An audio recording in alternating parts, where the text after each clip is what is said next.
Hey everybody, it's Paul from Two Bears Homestead. Thank you for joining us today. As you know, part of our channel is about our journey toward homesteading and where we want to be in, hopefully within a year we're moving the needle there. But we want to be somewhere in the Carolinas, Tennessee, Georgia. We haven't really decided yet. That's still a journey figuring that out.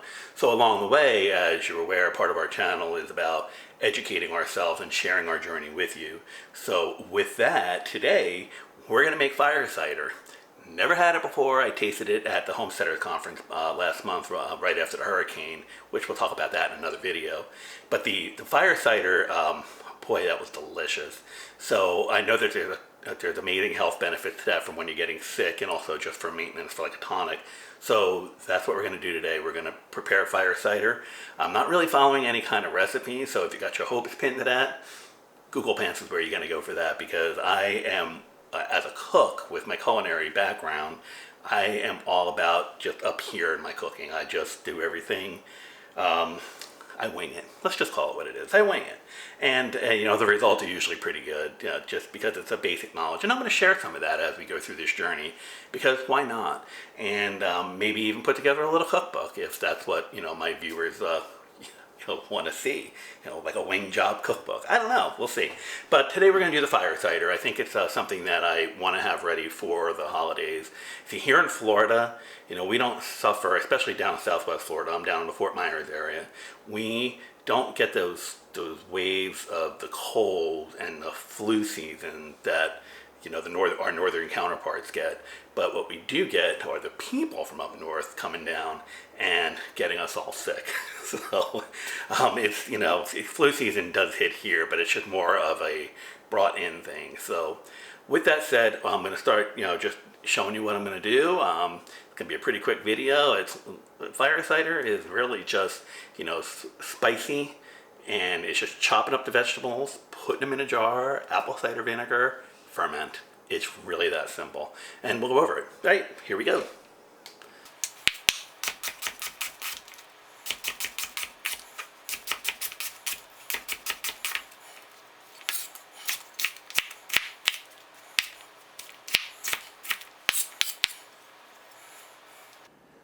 So we already have the onions chopped up and thrown in the bottom of the jar. The remainder of the jar is going to get about 10 cloves of garlic, give or take, some ginger root, some turmeric, some jalapeno, chili peppers, and I might use this jalapeno. I don't know how far I want to go with the spiciness, but it might be a what the heck situation. I might just throw it all in.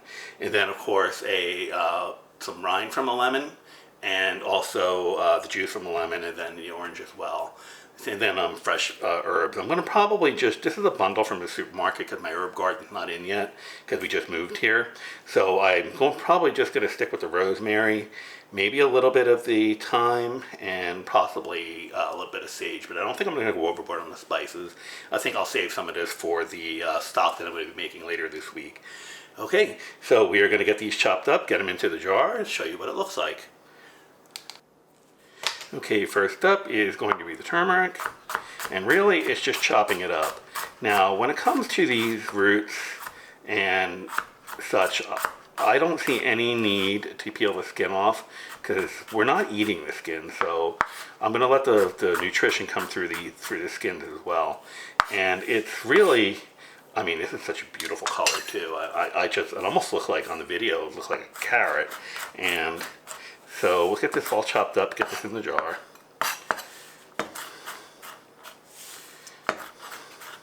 Got a big old chunk right there.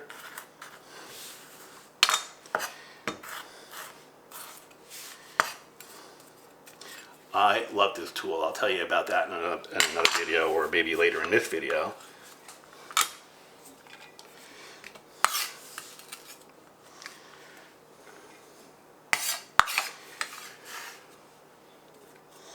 And some ginger. I think I'm just going to go for it. Save that for something else.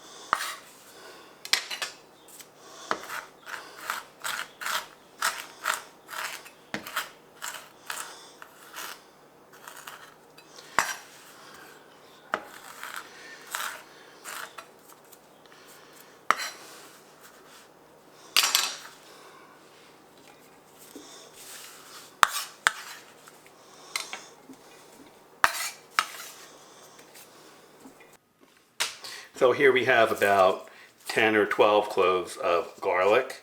The garlic is important because there's a compound in the garlic that actually cooks off when you cook it. So it's the allicin. The allicin in its raw form is actually the benefit, the health benefit, the antioxidant, antimicrobial, antiviral. It's a wonderful compound. And that's why you see a lot of homesteaders and I don't want to say health for nuts, that's not the word I'm looking, but people that are into the holistic healing, even the Chinese, the Far East, they tend to ferment the garlic in honey. Now I myself have not tried that. I may try that. It sounds interesting. I love garlic, but I'm not like a garlic fanatic. So I don't cook with a lot of garlic. Right? That's changing as I move through my life, but I don't know, my mind just hasn't reached to the honey and garlic stage yet. So here we are. We're going to chop this garlic up. We're going to get it in there, and then we will show you what's next. Okay, here we are. The garlic's all chopped up.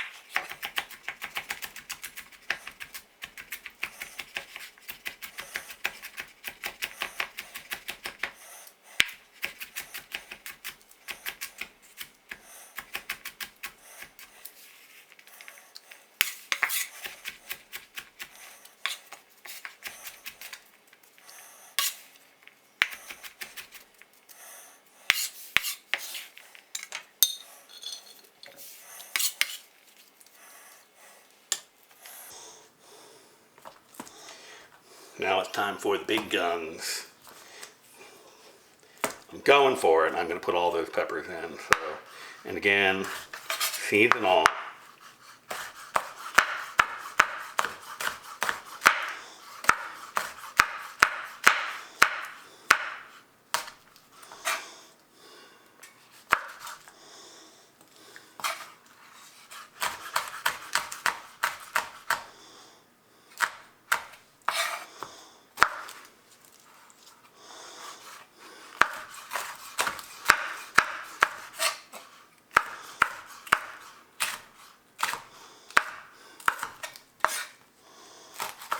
Ooh, these peppers smell amazing. You can also kind of smell the heat in them a little bit too. And the reason I chose the chili peppers is I just want a little bit of color in there as well. So, I mean, it's not necessarily important, but it's nice for things to, I don't know, look pretty, I guess. I mean, it's just, why not? That's how I look at it. Why not?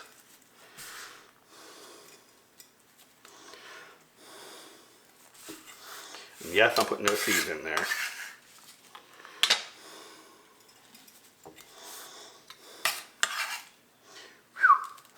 Gonna be a little on the spicy side. And then the rind from lemon.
Kind of have fat hands, so, guy hands don't fit in jars. Discovered that a long time ago. The hard way, I might add.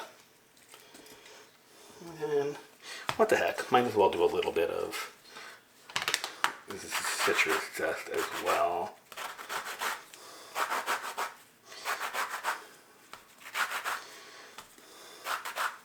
You could make this with limes if you want.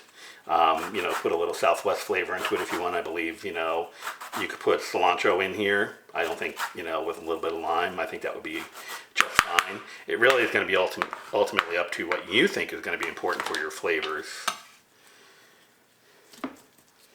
And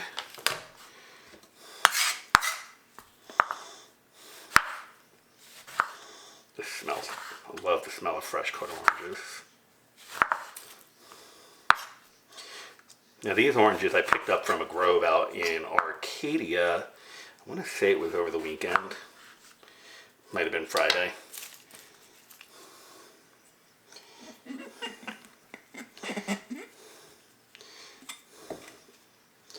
Yeah, well, I tried. I probably could have put another onion in. And then the herbs.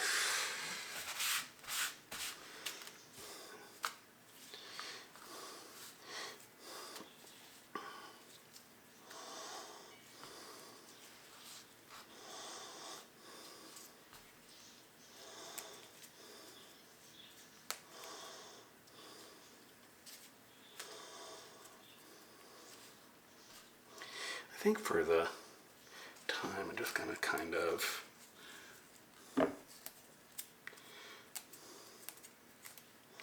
just do the back peel.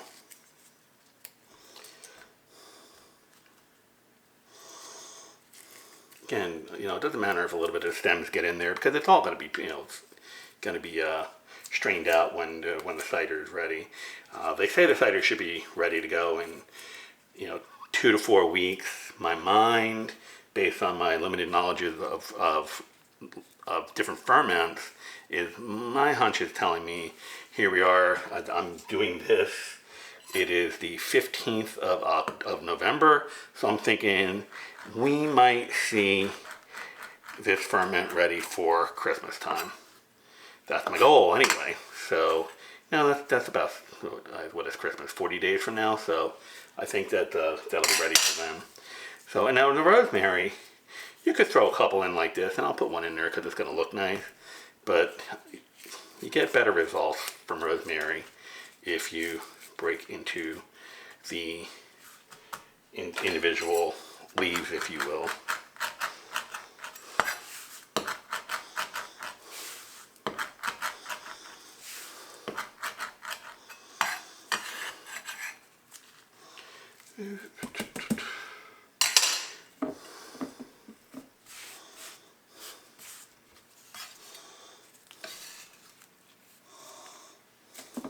Here we are with the jar full, and as you can see, I'm terrible with the camera like this, so bear with me, but there are the ingredients in the jar. So what we're going to do is, in the ferments world, the important thing is to make sure as the liquid comes up that the product stays below the liquid. So with that in mind, I just took a slab of onion from another onion. I'll just put the rest of the onion in the refrigerator, and we'll go ahead and we'll lay that on top of the liquid, and then I'll use a fermenting weight and put that fermenting weight down and hold that down. So what we're going to do is we're just going to top this off with apple cider vinegar. It is as easy as this. Oop, there goes a blob of mother. More mother. Oh my goodness, look at the mother. We want to hang on to that. Or not.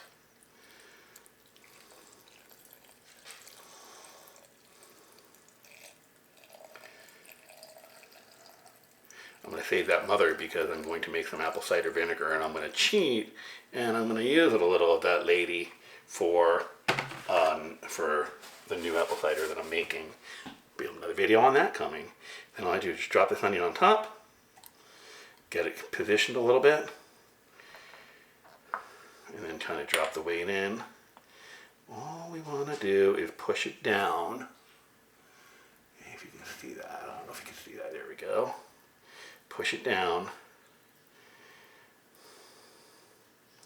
leave it like that, and then you want to cover the jar where it can, where the gases can escape. So what I like to do is I like to use coffee filters. I don't know why I have coffee filters because I don't use any kind of coffee filters, so, but we have it. And then a canning ring, and there we have it. ready to go.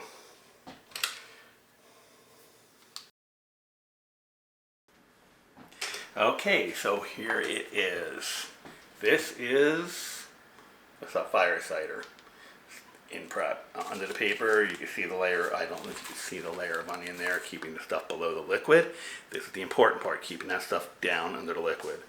So I'm gonna probably in a day or two probably have to skim off the floating herbs, but that's okay. You know, I mean, I got a plenty layer of herbs right in there, and it smells delicious. You can smell it right through the paper. Gonna be nice.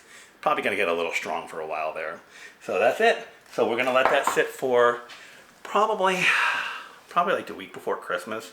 I'll probably give it a taste and strain it off if it's where I need it to be. One of the things you'll do at that point is you'll go ahead and you'll flavor it with the honey that you want to flavor it with. You know, you want to kind of sweeten out that kick. I mean, you got 4 hot peppers in there, a bunch of ginger, turmeric, and the onion. I mean, it's just gonna have a kick to it. There's no sugarcoating that. So I'm not one of those people that like a lot of hot, spicy stuff. I like a little bit of heat occasionally, but not to the point where, like, you know, it's just gonna blow your ears off. So it'll be interesting, but I think the honey will help temper that down a little bit. We have a lot of good local honey purveyors, you know, because it's just, I mean, we're in this part of Florida. Orange blossom honey, I mean, you can throw a can of soup in the supermarket and hit somebody that has a beehive in their yard. You know, it's just the amount of honey we can get around here is pretty good. So I will sweeten it with some honey when the time comes. You know, you want to make it easier. You know, you don't want to torture yourself, you know, drinking this stuff. So that's it. The other thing I want to talk on the video just real quick is your onion trimmings. Save this stuff. This stuff, all the paper from your onions, your garlic, the trimmings, the ends, all of it. Just, you know, peel the supermarket label off if you have supermarket onions. All that stuff it's free stock boosters. So when you're making your soups and your stocks from scratch with the bones, this stuff is your aromatics, these are your flavors. There is a ton of flavor in the paper of the onions. You know, obviously I'm not going to eat it, but simmering it in your bone broth or your stock is the way to go. Save from your celery, all your celery trimmings, you know, clean the dirt off. Just get a freezer bag, stick it in the freezer. You know, just as you use this stuff, just shove it in there. Just pack the bag. I have a 2-gallon freezer bag, and it's chock full. So when I'm making stock, and I'll be making a bone broth probably next week, and I'll do a video on that. Again, part of my whole kitchen experience is there's no recipe I follow. I watch all these wonderful people out there, and I just take what they do and what resonates with me and what aligns with my knowledge and my experience, and I make it work for me. And that's part of this whole process. So this stuff is gold. So that's all I have. So I appreciate your spending this time with me today, and hopefully, you know, as I go through the process, you know, I am inspiring you to, you know, do what you need to do to get to where you need to go, whether it's going to be homesteading in another state, homesteading where you are, homesteading in an apartment. All this stuff can be done anywhere. You know, the ingredients are out there. So it's just a matter of just taking the time to do it. All right. I appreciate your time. I appreciate you being with me, and we will see you next time. Cheers.